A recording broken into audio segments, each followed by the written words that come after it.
Good morning students, हमारा chapter number 13 चल रहा है। व्हाई डू वी फॉल इल?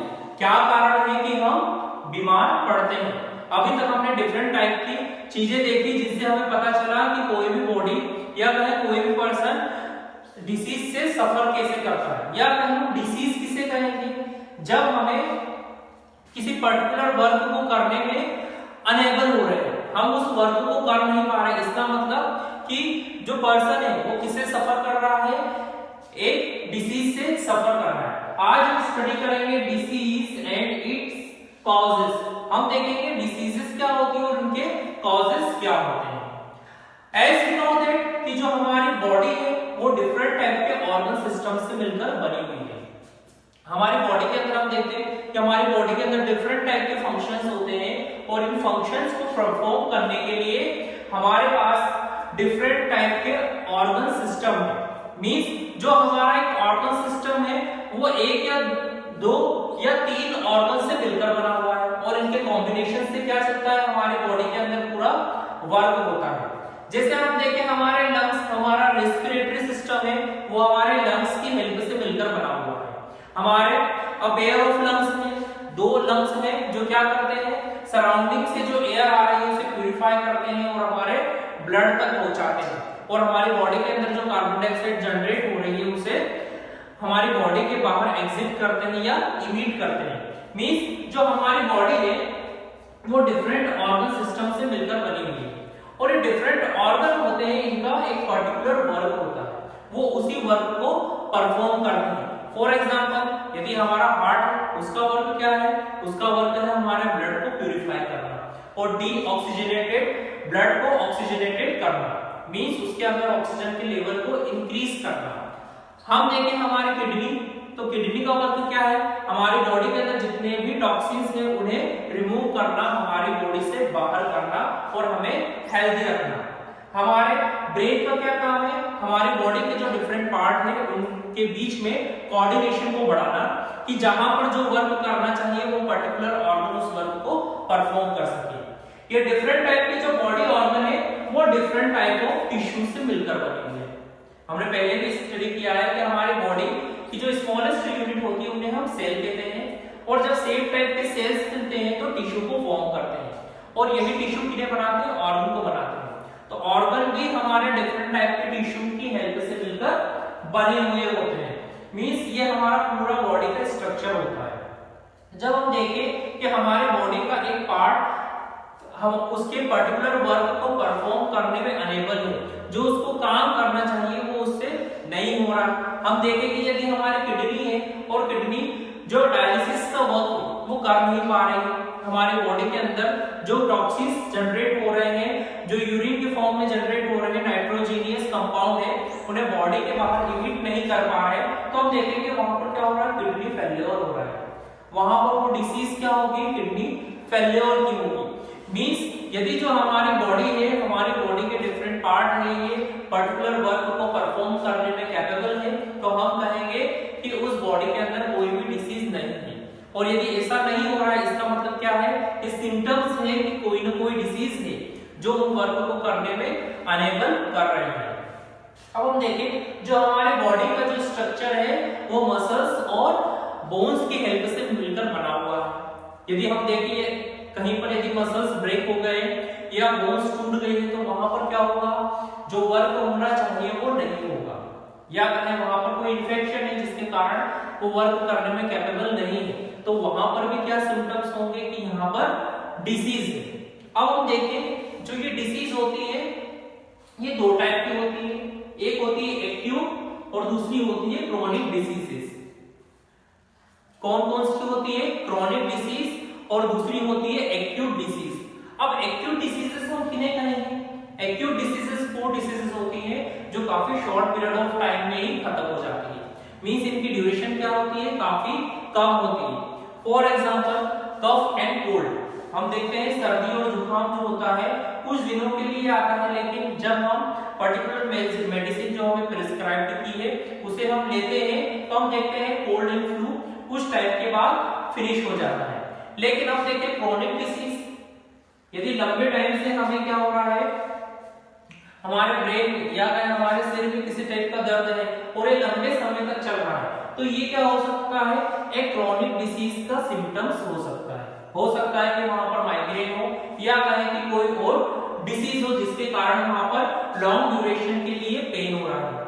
लेकिन क्या ये सिम्टम्स भी एक क्रोनिक डिसीज को बताएगा? हो सकता है नहीं। हो सकता है कि कोई स्टूडेंट के जिसका एग्जाम चल रहा है, उसकी प्रिपरेशन के कारण यदि उसने स्ट्रेस लिया है, इसके कारण उसे हेडेक हो रहा है या पेन हो रहा है, तो वो सिम्टम्स अलग होंगे।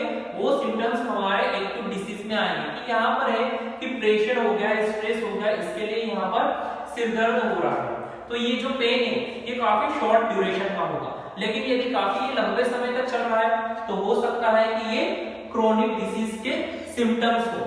तो हमने देखा कि जो हमारी बॉडी होती है, बॉडी के जो फंक्शन है, जो पर्टिकुलर पार्ट्स है, उन फंक्शन को परफॉर्म नहीं कर पा रहे, तो ये सिम्टम्स है डिसीजेस के, कि यहाँ पर डिसीज है।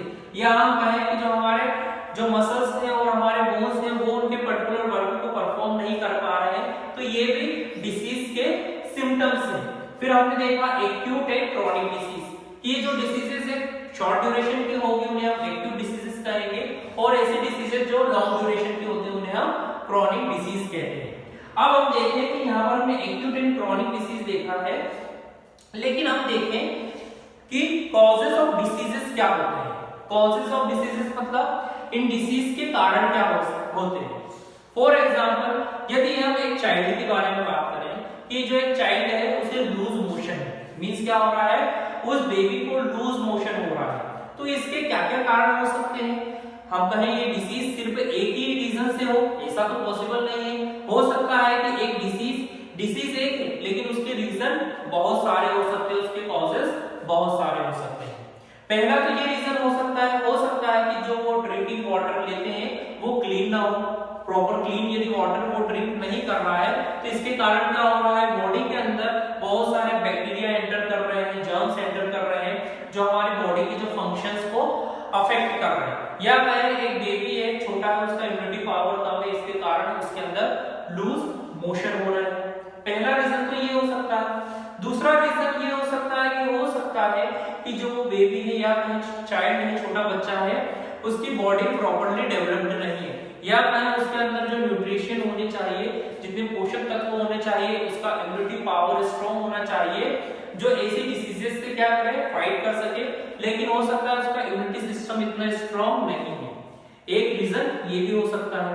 या हम कहें कि हो सकता है उसकी बॉडी के अंदर ये जेनेटिक डिसऑर्डर हो सकता है जो थोड़े से भी अनक्लीन वाटर के कारण क्या हो, अफेक्ट हो, तो ये भी रीजन हो सकता है। या हम देखें कि जिस सोसाइटी में वो रह रहे हैं वहां पर जो वाटर अवेलेबल हो रहा है वो क्या हो, डर्टी हो, या कहें प्रॉपर्ली क्लीन नहीं हो। लेकिन हम ये भी कह सकते हैं कि वहां का सराउंडिंग ही ऐसा हो, डर्टी हो, जिसके कारण वो वाटर जो क्लीन आ रहा है वो पॉल्यूट हो रहा है, वो ड्रिंक कर रहे हैं, जिसके कारण उनके अंदर ये लूज मोशन हो रहे हैं। तो हमने देखा कि किसी भी डिसीज के स्प्रेड होने के लिए या उसके कॉजेस डिफरेंट हो सकते हैं जो वेरी करते हैं डिफरेंट सिचुएशन पे। हो सकता है कि वो पर्टिकुलर एक सिम्टम्स के कारण ना हो, वो डिफरेंट रीजन से हो सकते हैं। तो आज हमने क्या स्टडी किया, डिसीज एंड इट्स कॉजेस, कि डिसीज क्या होती है और इसके कॉजेस क्या होते हैं। डिसीज कब स्प्रेड होती है, जब हमारे बॉडी के जो पार्ट्स हैं वो प्रॉपर फंक्शन नहीं कर रहे हैं, या हम कहें कि जो हम फूड ले रहे हैं वो प्रॉपर क्लीन नहीं है, जितने अमाउंट में उसकी क्लीनिंग होनी चाहिए, जो हाइजीन होना चाहिए वो नहीं है। इसके कारण हमने बैक्टीरिया से रिलेटेड फूड को ले लिया है और हमारी बॉडी उसे डाइजेस्ट नहीं कर पा रही है और उससे पूरे टाइप के न्यूट्रिएंट एब्जॉर्ब नहीं कर पा रही है, इसके कारण ये डिसीज स्प्रेड हो रही है। अब डिसीज भी हमने स्टडी करी कि ये दो टाइप की होती है, पहली होती है क्रॉनिक डिसीज, दूसरी होती है एक्यूट डिसीज। एक्यूट डिसीज उन्हें कहेंगे जो काफी शॉर्ट पीरियड ऑफ टाइम में ही कवर हो जाती है, उनसे हम फ्री हो जाते हैं।